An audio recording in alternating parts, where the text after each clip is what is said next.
Hey Dave, how are you? I'm good, thank you. How you doing? I'm fine. Thanks for hopping on this Zoom. You're deep in the tour right now. Must be wild. Yeah. For sure, First for sure. off, massive congratulations on the Accor Arena show in Paris. It was legendary, crazy energy. Fans are calling it one of the best show ever. How did it feel performing in Paris? Yeah, I felt great. Honestly, it was amazing to be there, and it was a venue like that, and I hope to be able to come back. And I just hope that everyone that was there had a good time and would come back for another show. So it was great. It was a real honor, honestly. And that moment with Tiakola on stage blew up everywhere. Yeah, he's amazing, man. Honestly, he's one of the best, and it's great to have such a great relationship. And he's so humble, and I think that's what everyone in the world connects to about Tiakola, but definitely everyone in France as well. It was amazing to see him there. So I'm really grateful that he came down and came out. And speaking of epic connections, Raindance with Thames is still killing it. Skyrock here, the listeners go insane every time we play it. What do you think made this track connect with so many people? Yeah, I think it's just about, having fun and being honest and something, positive. And I think the world definitely needs positivity. So I'm just really happy that that song is connected with people in the way that it has, because it has been, you know, definitely super well received. Which is, but I think that just having fun and I think that it's come out in like, a good time for it. And I do think so. Your album, The Boy Who Played the Harp from October, it's super intimate. I'm a huge fan. Where does this project fit in your discography? Well, third, I guess, in terms of how I've released it, and this is my third album, so it is my most recent work, and I think that it's it feels like that as well. Sometimes you can be an artist and release 5 albums, and your third album sounds like your second, and your second sounds like your fifth, and then your fifth sounds like it's trying to be your first all over again. But I think that the most important thing about that record is that it is my third album, and it feels like that to me. It feels like there's a genuine progression and growth in terms of who it is that I am artistically. And I think that you never really realize how important that stuff is until you have to go out and tour it. Yeah. Until you have to go out and be on tour and perform it to crowds. And I'm glad to see the difference in how it feels, even for me, mood wise, and what I'm talking about when I go and perform older songs. And then when I perform newer songs on the album, you can really feel the difference. And in this album, there's a lot of introspection on there, life, fame, social justice. Are these topics really at the core of what you want to put out? Yeah, of course. I think that, introspection is definitely necessary, but I do think that, we're in a time where being able to reflect on ourselves is crucial and is key. And I think that, definitely for me, yeah, I think it's introspective, but more so than it being introspective, I would like to say that as the subject of the album, was just a canvas for a lot of people's own inner thoughts. And I think that that's the most important thing.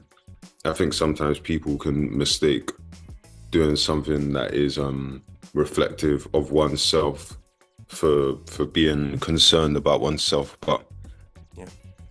I think that it's important to be able to speak for people by analyzing and dissecting yourself as opposed to dissecting them, because it always comes across better when people can see themselves in you as opposed to you trying to see them.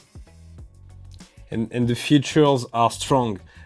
Thames, James Blake, Kano. How do you choose who to bring in such a personal album? I want to know.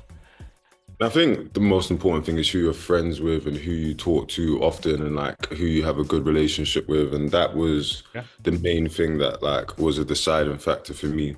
I, tried to work with a few different people along the process of the album. And, some of them that I tried to work with, I have a great relationship with still now. And, other people I probably like, I guess, things that I would have tried for the album didn't necessarily work out and didn't make sense. So when making a progress, I think somewhere down the line I realized that, you know, I just need to go for friendship first and the relationship, and let the music come second. And you know, I really feel like that worked out. Yes, really interesting. The European leg is on fire. You did Berlin, Copenhagen, Brussels, of course Paris. I think that was one of the best shows. How do you keep the energy up after massive nights? You keep the energy down in the daytime. That's the main thing that I would say. I think that if I get too hyped before a show, or if I talk too much, or if I'm too much myself before a show, when I get on the stage, I can't really be myself. I think I usually have the best shows when I'm having a bad day beforehand. So I try and keep myself in a somber enough mood, and I try and, you know, go out on the stage and like speak for the first time, or like express myself truly for the first time on the stage. And yeah, it's definitely important to not give too much of yourself away on the tour. So, you know, no going out, no partying, obviously, no needless like socializing, because all of those things, like, they do give away parts of yourself. And the only thing that I should really do, and the only fun that I feel like I should be having on the tour, is on the stage. And I think that people can see that, people can feel when the highest high of your day so far is when you're on the stage.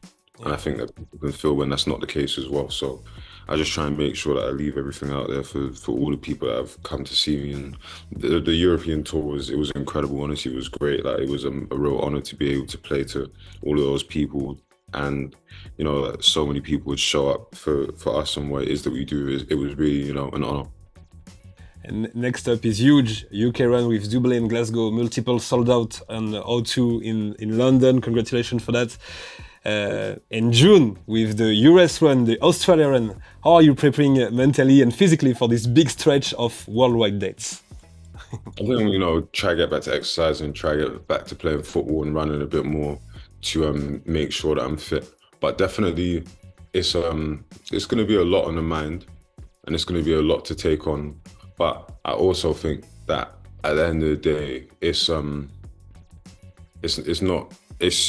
not anything new to me. I need to just make sure that I'm in a headspace to be present and to, you know, really appreciate how lucky I am to go out and see all of these places and visit these people and tour these cities. And you always get to remember on the stage, and then everything gets hazy and cloudy after you come off a show. So definitely just to remember how lucky I am to be able to go out and to be able to tour and to have people that are willing to see me. And anytime that I sort of tap into that sort of line of thought, everything's good. You know, people say like, oh, you got to be grateful to be alive and stuff like that. And everyone says, yeah. And then we all like move on with our day and complain about stuff. I think touring is the same, like, but it's a lot easier to remember to be grateful for touring. Dave, that was a great conversation. Thank you so much. If you have last words for the Skyrock listeners who were at the Accor Arena streaming the album on repeat or waiting for the next show, tell me. Thank you. Merci to everyone at the Skyrock.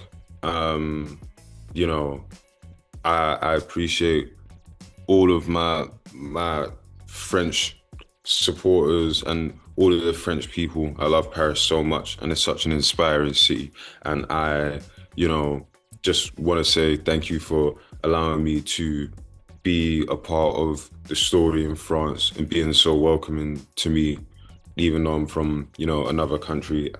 I really look up to and have looked up to a long time the musicians in France and the scene that you guys have. So thank you for letting us be a part of it.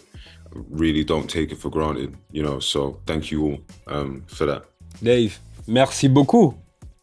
Yeah, merci beaucoup, my friend. Bye. See you later, man.